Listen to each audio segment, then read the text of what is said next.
taking your advice, Officer Hammer. When I graduate, I'm enrolling in the police academy. I'm going to be a police officer, just like you.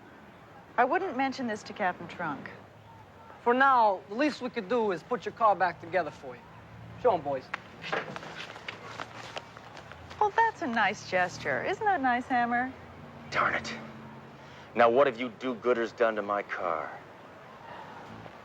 What's the matter? It looks nice for once.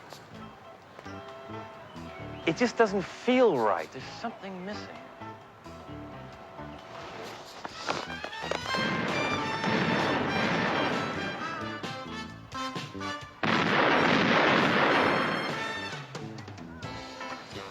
That's better.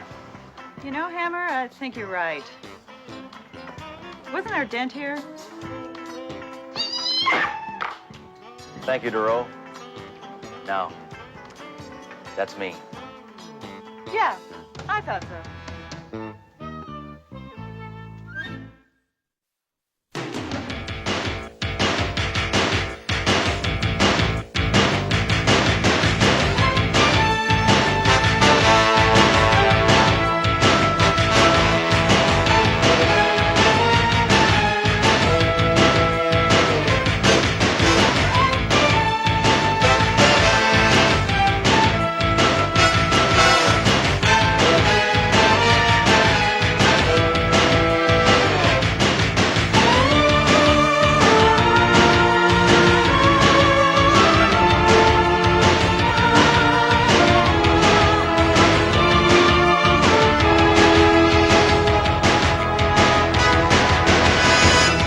Trust me, I know what I'm doing.